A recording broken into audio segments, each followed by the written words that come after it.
When you're in your mid-20s, you really only have three options. Get married, Get a master's, or run a marathon. Hi, I'm Brian, And I'm Francis, and welcome to this week's episode of the Zone 2 podcast. where we explore all there is to learn about the world of running.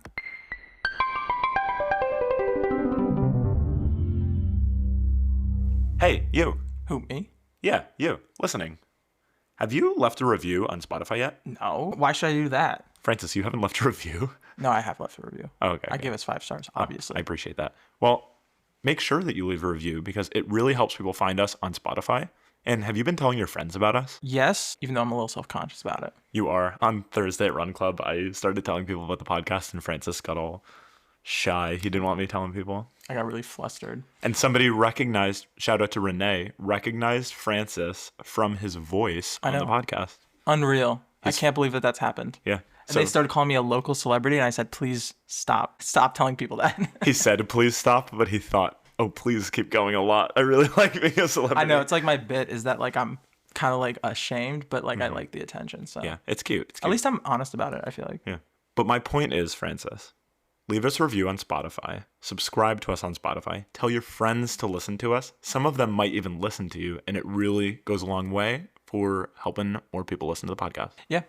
I feel like it's a very easy thing to do, and it means a lot to us because it means that we're reaching a larger community. And if you want to leave a comment too, you can leave a comment. It doesn't even have to be anything deep. It could be thanks for the episode, really enjoyed it, or learned something new. So, Yeah. Or you could just roast one of us. We're you okay could with roast that. us too, yeah. As long as you leave a 5-star review, you can not say whatever you want, but I pretty can't close. stand when Brian's heels click during the episode. If you listen back to episodes, you can hear that. Here, you want to hear it now? No. Oh my God. Okay, I we'll really leave should get that checked out. yeah. It's... Enough banter, Francis. How was your week of training? My week of training was hot. It was hot and heavy. No, it was, I feel like the weather's, again, gotten really warm recently. It's gotten super humid. So I feel like running and training mostly in the wintertime and then going from 20 degrees to like 78 degrees, it's a completely different feeling for me at least. And I feel like everything just gets a little bit more difficult. Like my heart rate is a little bit higher. I'm sweating more, but that sweat is not evaporating because it's so humid. So I just get warmer. Boston finally turned on their water fountains. Oh, applause. Applause. Yeah, no, finally. I was debating DMing Michelle Wu on Instagram and asking her to personally turn on all the water fountains. Do you think she would have done it? I don't think she would have. I don't think it's that big of a deal if one person DMs her and's like, I'm thirsty and I need the water fountains turned on. But if all of you DM'd her, then 20 people? Yeah. 30 people? Does a DM or if I were to make a reel about the water fountains not being on in Boston, would that count as like a thirst trap? Or is that a stupid joke? I'm not dignifying that with a response. Okay. So you had a hot week. What was your mileage this week? Just over 50 miles. And you were telling me your legs were hurting a little bit. My legs too, are hurting, and they've been continuing to hurt. I think it's a mixture of a lot of different things. I think it could be the shoes kind of reaching the end of their functional life. It could be the amount of water that I'm drinking or not drinking. Or maybe that you no longer have a milk subscription, so you have less access to milk. Yeah. Well, it was getting really expensive. Like as soon as I got my subscription. So I got like this subscription to a company that would like deliver milk to my door just because I thought that it would, make things a little bit more convenient for me. Because Brian, you and I both drink a lot of milk. We do. Probably like a gallon a week. And I was like, okay, why don't I just get that delivered to my door? That's one less thing I have to pick up at the grocery store. But as soon as I subscribed, they increased their prices. So that was really sad. Shout out to the tariffs, even though it's local. It's not imported. Yeah, this is true. 200% tariff on local milk. Yeah, it's interstate tariffs. But if anyone knows anyone who works for or represents big milk or even small milk in any capacity, we would love to be sponsored by you. Yeah, that'd be cool. Performance enhancers. Yeah, we will drink your product all the time. You want to sponsor us, we could probably find a place for you somewhere in the podcast where we can plug your product. But yeah, my week was good. Brian, how was your week? My week was good. I am slowly getting back into running. I did 2 runs this week for a grand total of 12 miles. Whoa. And I kind of made it my little mission, I think, this spring, getting back into running after the marathon, that I want to try to run exclusively with people. Wednesday, I did a 8-mile bagel run with Devin and Renee. Shout out. And Thursday, I went to Heartbreak with Francis, and just about all of our Heartbreak friends were there on Thursday. It was a really fun workout. Yeah, it was filled with both former and future podcast guests. It's true. I think there were probably like 10 former or future podcast guests there. Yeah, And 2 hosts, even though Yeah. Francis didn't want to tell people about it. this is true. But I had a good week, 12 miles running, and then some time on the bike. I went mountain biking on Thursday. And just a couple hours ago, I got back from Maine. I went whitewater rafting for the first time this season yesterday. Oh, yeah, you're a guide, right? You're a whitewater rafting guide? I am a guide. It's a lot of fun. If anyone listening wants to go rafting this summer, you should go in Maine. It's awesome. You can go on the Dead River, the Kennebec, or the Penobscot. And if you're so lucky, or if you call April at reservations at Three Rivers Whitewater and request Brian Coven as your guide, I would be more than happy to take you and your friends. Will they get wet? They will absolutely get wet. Guaranteed? 100% guaranteed. Okay. Well, that sounds really exciting. Yeah. We got to go this summer. I'm looking forward to that. Yeah, I'm looking forward to taking you. Claire Tinker came in the fall. She fell out. That's exciting. I wasn't guiding. Does that count as cross training? I think so. I put it on Strava. Oh, then yeah. I think it counts. Definitely cross training. Strava doesn't have a whitewater rafting activity though, do they? No, but Garmin has the workout tracker where you can just designate like a random workout as an activity. okay. So I just tracked it as like an outdoor workout. So it did still the GPS data because I like seeing the map of where I went. Very cool. And I'm sure all of my Strava followers really got a kick out of that. Yeah, I remember seeing the photos. Claire looked a little sad. Claire had fun. She was a little cold, I think, in October. That makes sense. Yeah. Yeah, October, falling into a river. Mm-hmm. Yeah. Claire also was wearing I have a dry suit. Claire was just wearing a wetsuit, meaning She got wet. Yeah. And I'm assuming cooled down significantly. Yeah, we bundled her up. She's fine. She's still alive. She's still with us. Yeah. Okay, we need to stop talking about this. Okay, that's good. Francis, do you want to introduce our guest? Yeah. Today's guest, I'm actually really excited to have today's guest on. I feel like, He usually isn't. yeah, I actually hate all of our other guests. That's not true. I love all of my guests equally. That's a 13-way tie if you do the math. So today's guest is graduating senior and BC distance varsity runner, Peter Fox. Welcome to the podcast, Peter. Thank you for having me. Peter, thank you so much for being here. We are super stoked to talk about running with you. But first, today is Sunday, May 4th, and may the 4th be with you and all of our listeners. For those who celebrate. For those who celebrate. Everyone celebrates. Some people don't, and I don't trust those people. Yeah, maybe you should stay away from those people. I agree. But happy Star Wars Day. Let's talk about Star Wars for a minute. Peter, I'm dying to know, what is your favorite Star Wars movie? I think my favorite Star Wars movie has to be the third one. A little bit of a hot take. And by third, you mean Revenge of the Sith? No. Revenge of the Sith. I go in the Canonical. order. Gotcha. Yeah. Smart. But the original trilogy, great, but they hit some magic in the third movie. Didn't that one also just have its like re-release recently?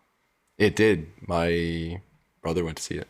Wow. I was a little jealous. I don't think it's too hot a take. My favorite is Attack of the Clones. When my family, Francis is looking at me like I have 3 heads. But he's Not wrong. too hot of a take. No, that's a surprising take. I do really enjoy that movie. So I think it's largely nostalgia for me. So when we would go up to New Hampshire to visit my Nana and my uncle when I was little, they had a bunch of DVDs. This was like in the pre-Netflix ages, and they had a bunch of DVDs. And the only Star Wars DVD that they had was Attack of the Clones. And they also had The Island, which is that weird Ewan McGregor movie with like the clones. I don't know if anyone's seen that. Not as good as Star Wars, but Attack of the Clones. And we would watch it without fail every single time we went up to New Hampshire to visit. So I've probably seen Attack of the Clones at least 20 times. I think very fondly of it. It's by far my favorite Star Wars movie. What's your favorite part of Attack of the Clones? He goes, I have successfully made contact with the Prime Minister of Kamino. They're using a bounty hunter named Jango Fett to create a clone army.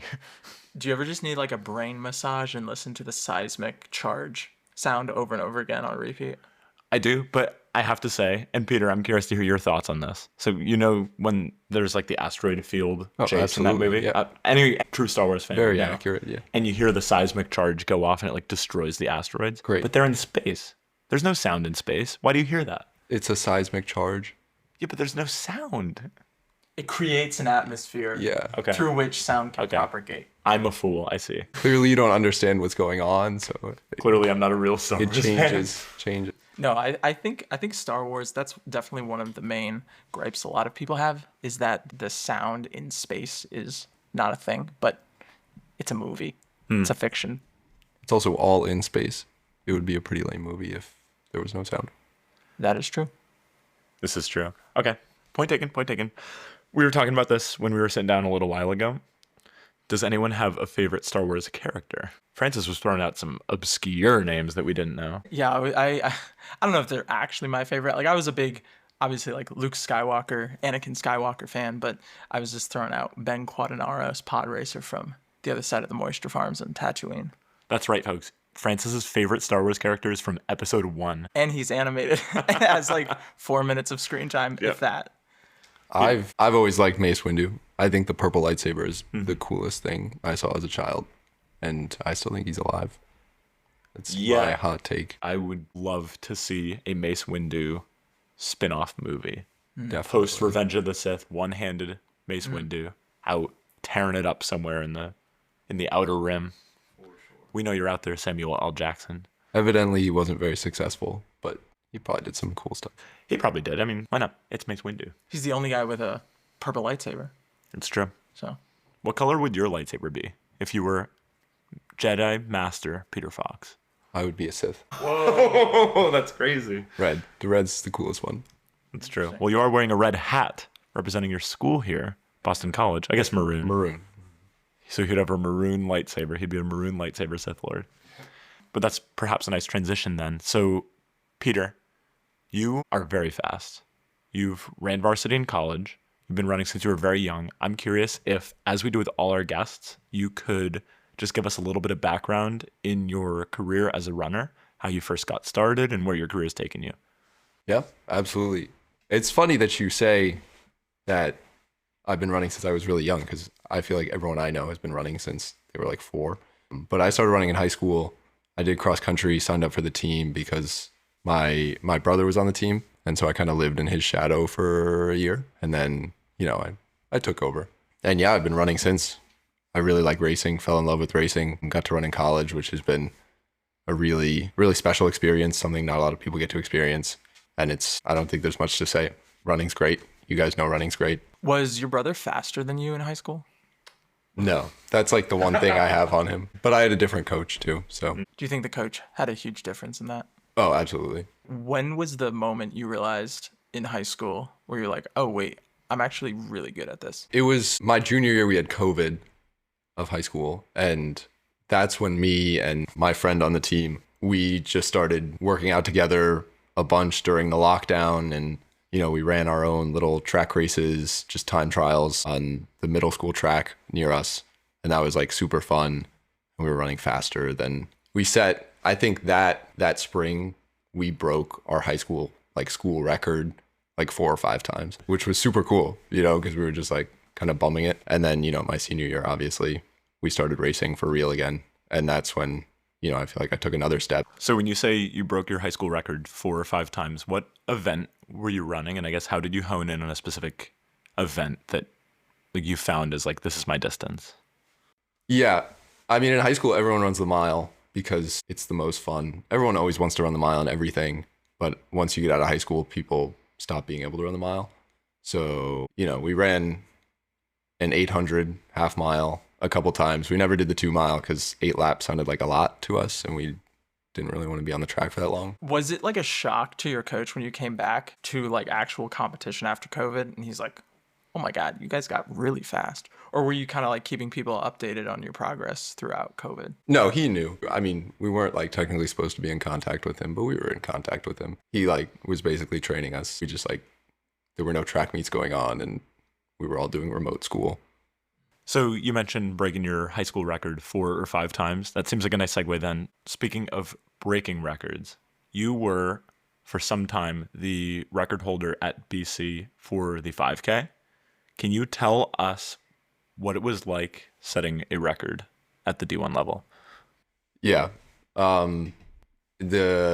So I held the 5,000 indoor record, which is kind of a little bit of a cheap record because there's the indoor record and then the outdoor record, and the outdoor record is always way faster because outdoors after indoor. But, you know, it was super cool. Me and kind of my grade, I think, really took our program in a little bit of an upward direction. And we got a new coach and we started running a lot more, and our training became a little bit more specific. And it was really cool. We had, how it works in college is you do the cross country in the fall, and then pretty much everyone does one indoor race in December, and it's at BU. Everyone goes to BU and runs a 5K. And I got in a heat. Our assistant coach was pacing us, and, you know, I was just running behind him.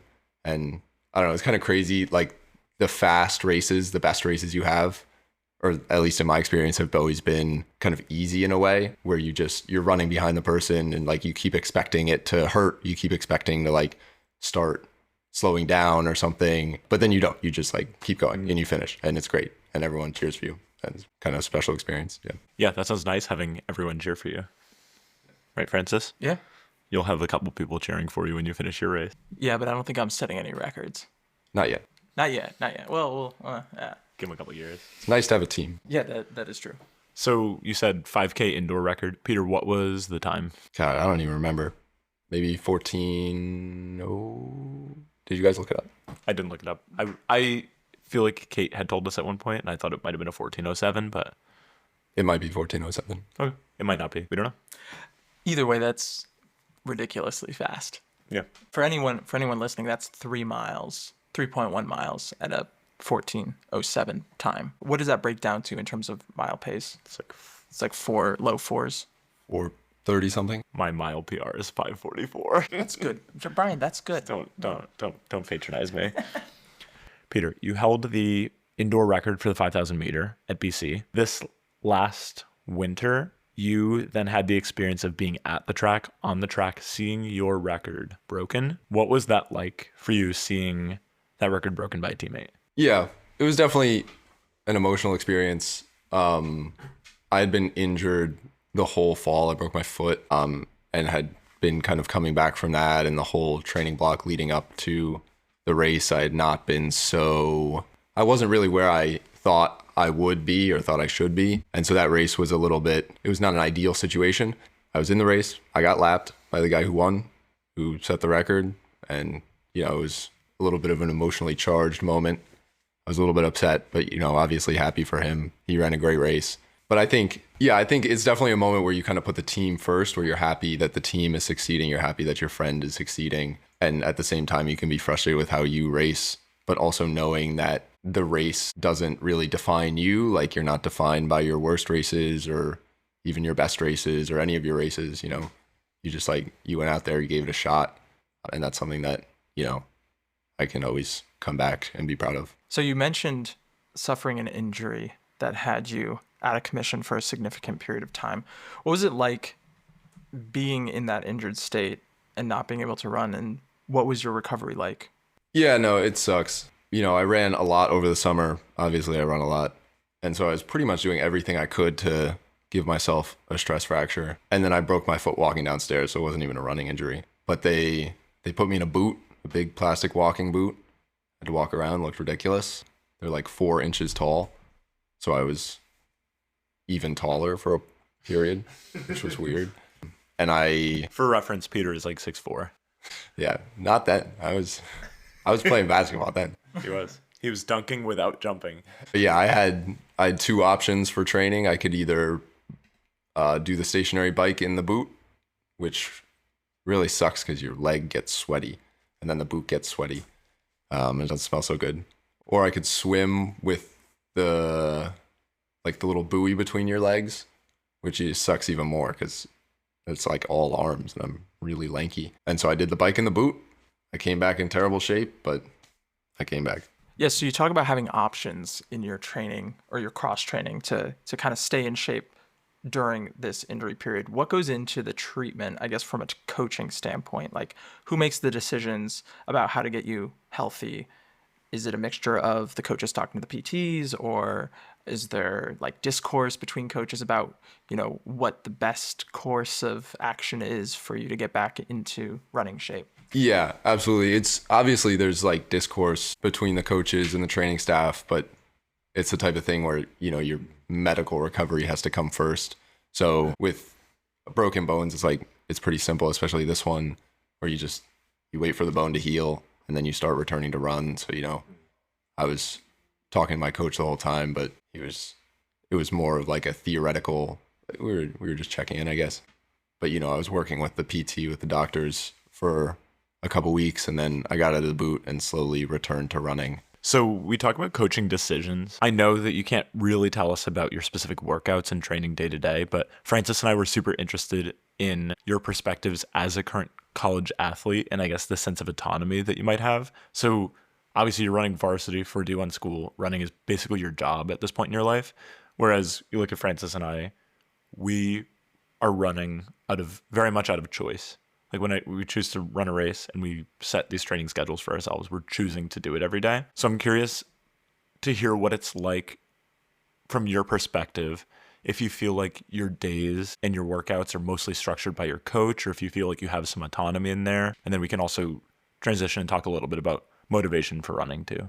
Yeah, I think for at least it's been my experience that, like obviously the coach is writing the training and you do what the coach says and you kind of just you run what you're told when you're told and you have a great time because all your friends are doing it too. But I think like the autonomy is something you can find if you want to, where, maybe there are some days that you don't need to do a run with everybody where you can kind of do your own thing, or you can take your off day on a different day of the week. But it's definitely, in my experience, has been more of like a conversation where you say like, hey coach, like I'm feeling tired, like can we take this day off, can we take this day a little easier? And he's like, yeah, absolutely, or like no, and this is why, like we should go a little harder today and then we can take some time off there.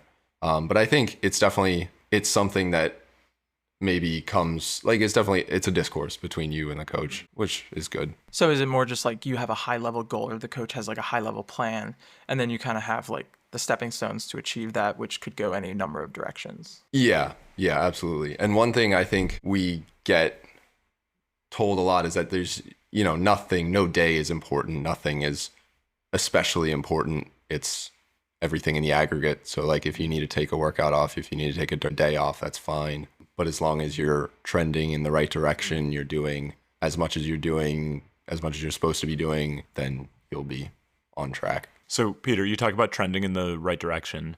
Speaking of direction, so we were asking you a little bit before about goal setting when it comes to times, when it comes to what you're trying to achieve at this level. And I was curious if you could give us a little bit of insight into how those goals are set. If you go to your coach and say, hey coach, I want to run a 10-minute 5K, and he'll say, that's ridiculous, Peter. Or if your coach comes to you and says, hey Peter, I think you can run XYZ time, let's make it happen. And then you guys come up with, through this discourse that you said, kind of come up with a plan together to reach that goal. What does that process look like?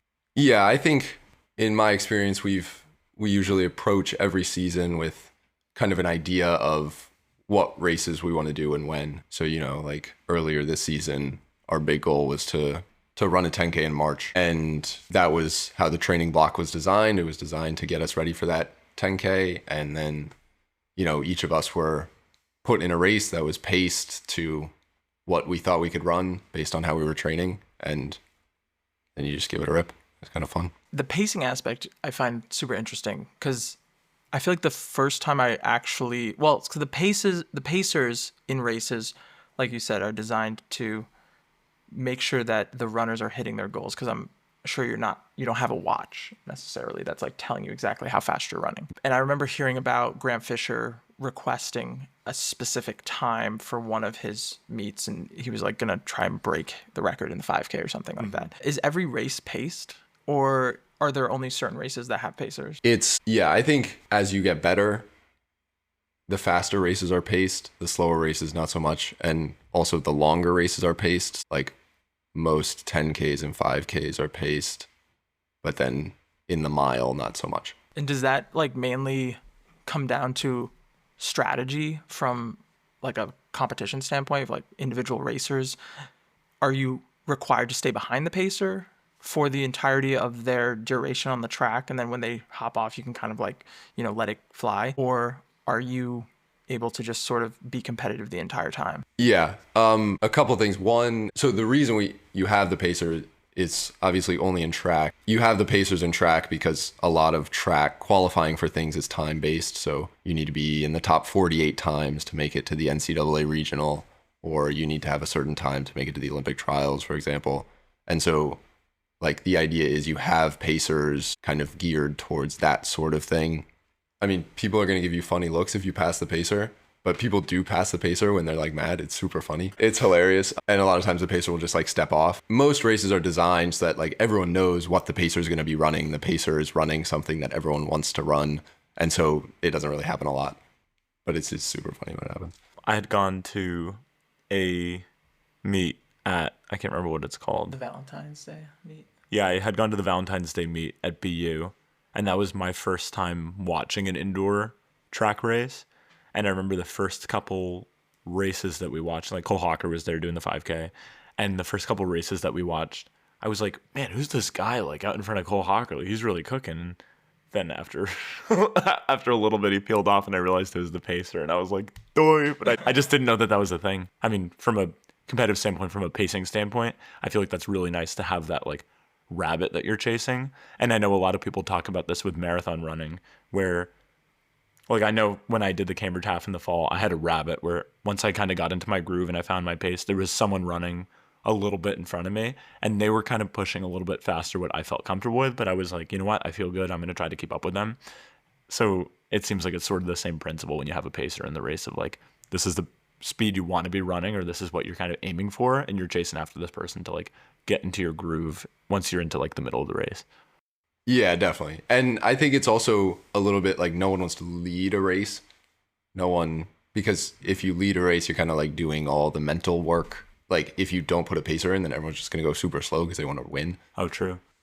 Especially in these big races where like you have whatever, like 4 of the 7 best 5K runners all running a 5K at BU. It's just like, obviously they just want to beat each other, but the pacer's there to be like, all right, let's make sure we get this Olympic standard too, because that's kind of important. So is this what happened, Peter? I saw this video on Instagram of a track meet where the pack of guys in the meet were running at like barely a jog, and there wasn't a pacer on the thing, and then every once in a while one of them would like speed up and then slow back down, and it looked so ridiculous, but it looked like that kind of situation where you're just like running without a pacer and they were just racing the other people in the heat. So they're like, you can go as slow as you want basically, as long as you're still with the pack, and they just kept slowing and slowing and slowing down. Yeah And that is what happens, especially I mean when you're where you don't have paces are like these championship meets, like obviously the Olympics, or like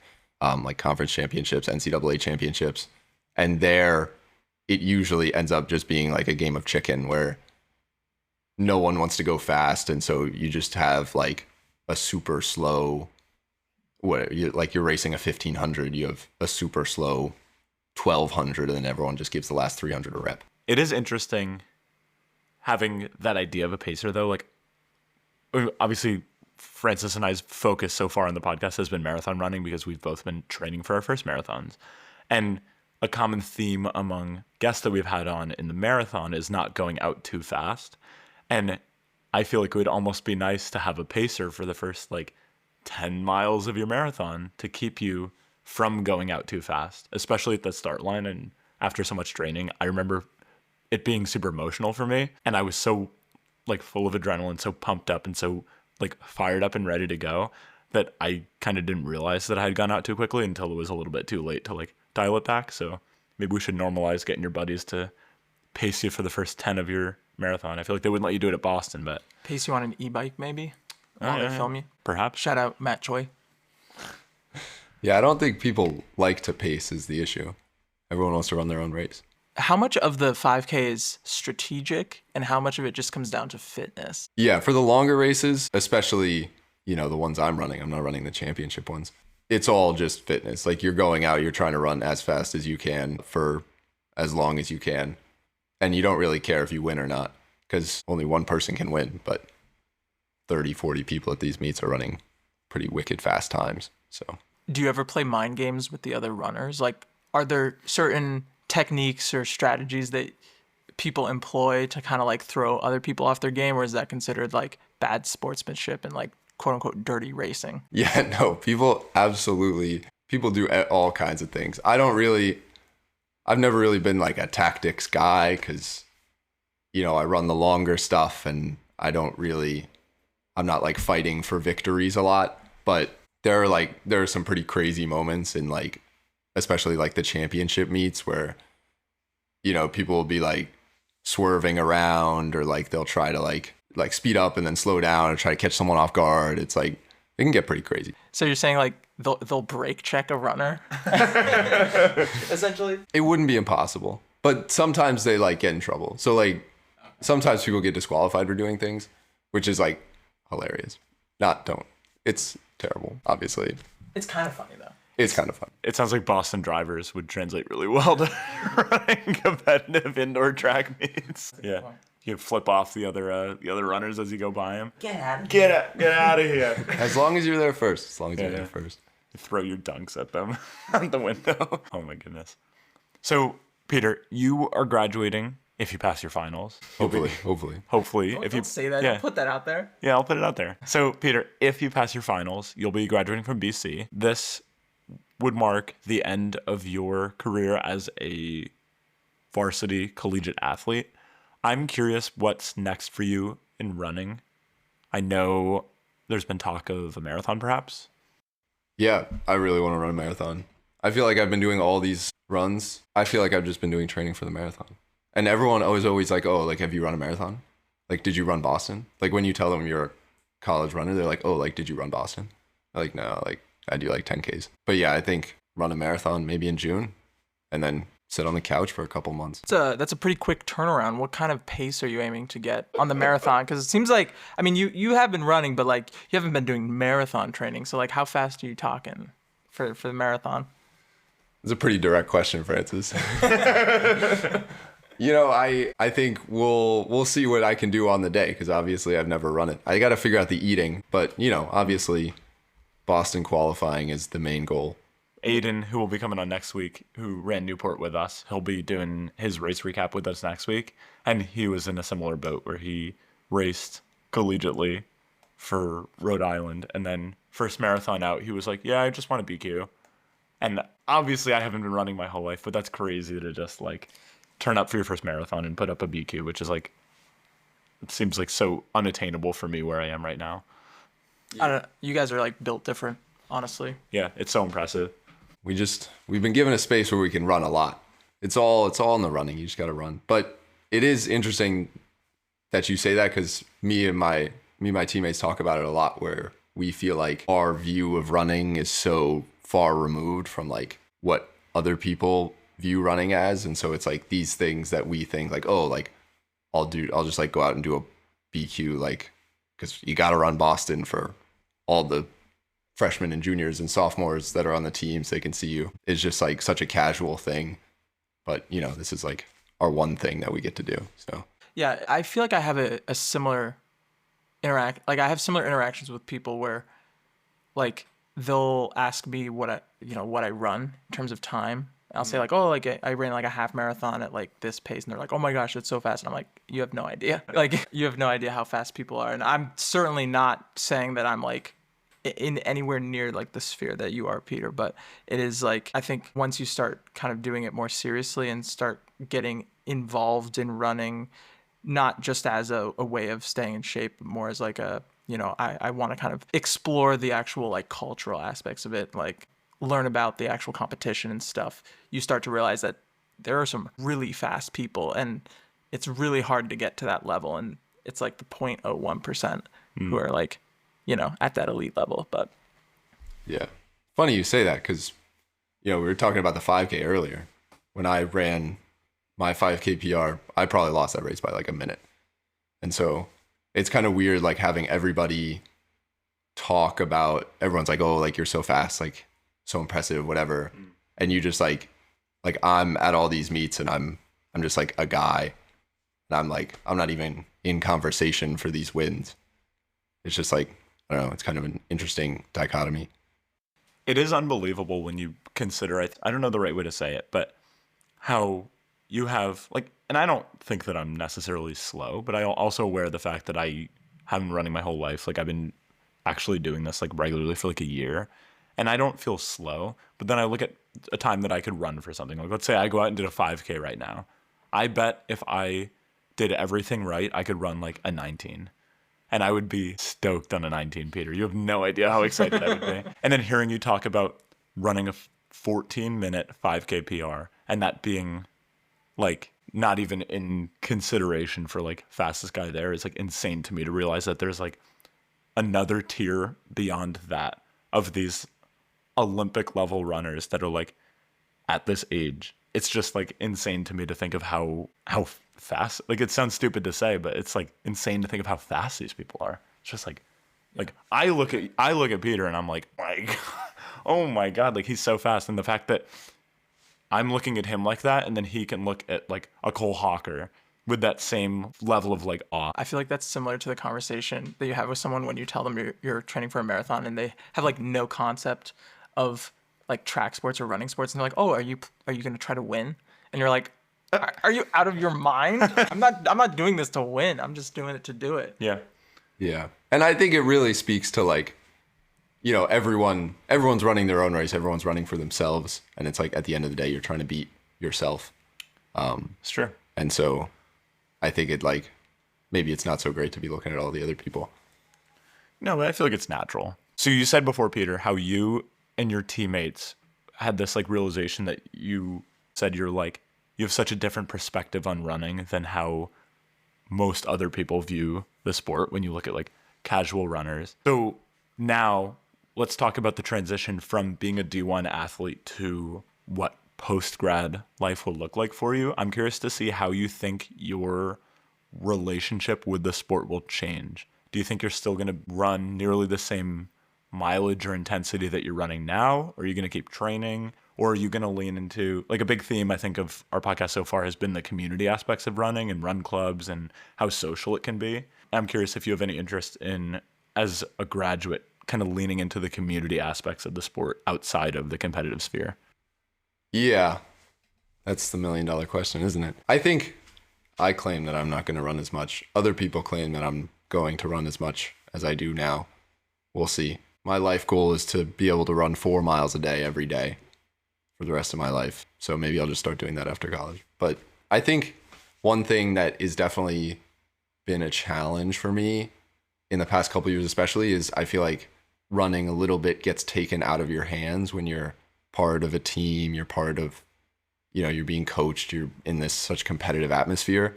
And so I think one thing that I'll be really looking for is kind of taking running back for myself, like kind of falling in love with running again. And, you know, maybe that looks like running less, maybe that looks like running a lot more, who knows? But I think just like doing it for myself is the goal, and we'll see what form that takes. Yeah, I mean, like, you think about running, you talk about it being like a personal journey, everyone's running their own race, but you're right, when you're part of a team, it becomes less about yourself and more, like you said, about the team and supporting the team. And every goal that you have is your own goal, but it's also contributing to the success of the organization, the college, the athletic facility, and that sort of thing. And I know we talked with Russell, who is also a runner at BC, and he said that, yeah, the transition for him was, again, trying to retake running and make it more for himself again as well. So I feel like that's a theme with a lot of collegiate athletes. And I also think that there's a lot of opportunities to, like Brian said, get involved in community, whether it's through run clubs or even through, like, even brands. Like, I know there's a guy that I went to high school with who ran competitively at Syracuse, and now he works, like, for Saucony full time as, like, a product expert, basically an Econ for Saucony. Yeah. Yeah.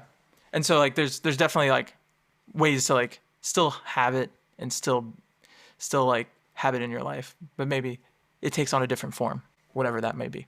Yeah, definitely. Or maybe, you know, I'll start swimming. That sounds, as a swimmer from a young age, that sounds like less fun. Yeah, no, I hate swimming. Or you could get into coaching, Peter. I don't know if I have the right temperament. I don't think people want to hear what I want to tell them. Oh, tell me, Peter. Make me fast. I want to know. Just start throwing out times randomly. Yeah, make me fast, Peter. 23 minutes, Brian. I can do that. 5K. Yeah, I can do that right now. You talk about taking running back in your own life. I'm curious, just generally speaking, you were talking earlier to us about having to buy your own milk. You're a big chocolate milk drinker. Seriously, though, what are some challenges you anticipate as you transition away from a D1 college athlete? Yeah, the milk. I love milk, and they give me milk. And now you'll have to buy your own. And now I'll have to buy my own. I don't even know how much milk I drink. But I think one thing that is definitely going to be a challenge is, I've always been running in like a team setting because, I started running in high school. I joined my high school team and I've been on a college team for the last 4 years. And so I think kind of running more by myself or having the community aspect of running less built in, more voluntary is something that will definitely be an adjustment. And I guess we'll see which way that goes. Maybe I'll just run alone for the rest of my life. Well, I hope not. Or maybe I'll make my own team. If you slow way down, Peter, I'll run with you. Maybe you should speed up, I thought. Peter, you were telling us earlier that your easy run pace was like between a 6:40 and a 7 minutes. 7 minutes is my half marathon all out pace. With my coaching, it's going to be no problem. Okay, we'll get there. I'm shipping this. I'm going to peer pressure Peter into coaching me now. You could pay him in milk. Yeah.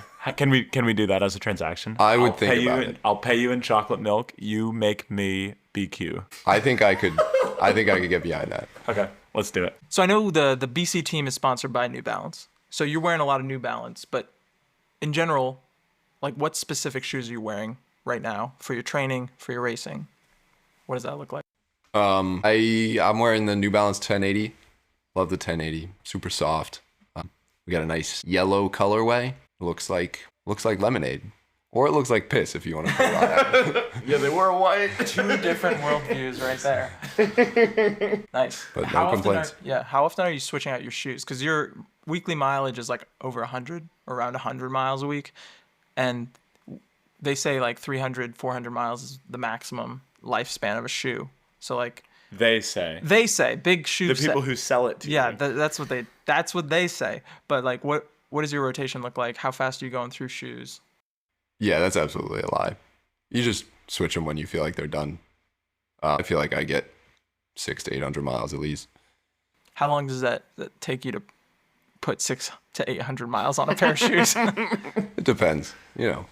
Peak training will get 2 solid months out of a pair of shoes. Oh my god. Yeah, that's wild. That's so great. That's my year-to-date mileage. Yeah, that's actually crazy, dude.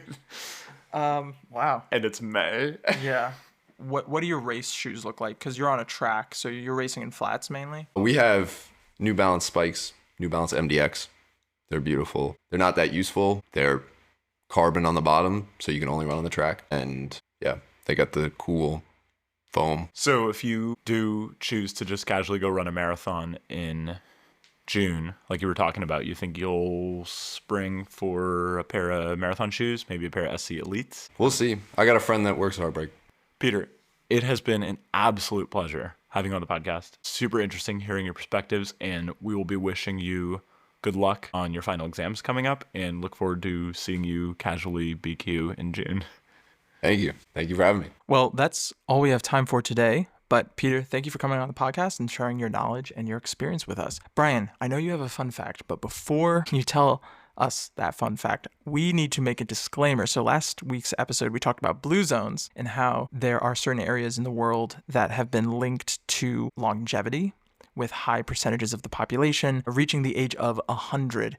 And we actually got called out by one of our buddies, Devin. And it turns out a lot of that information is debunked in the sense that there's not adequate medical evidence to support the fact that living in those areas specifically leads to longer lifespans. We just need more data. So that's why Brian and I will be taking the next 2 weeks. The next 2 episodes will be broadcast from Italy, actually. Yep. And we're going to see how long we live in those 2 weeks. In those 2 weeks, we'll see if we live 100 years, because that's how that works.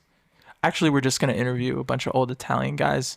Turns out running is not good for your health. And what is good for your health? Spaghetti and meatballs, cigars, and a lot of wine. Are you sure running's not good for your health? Positive.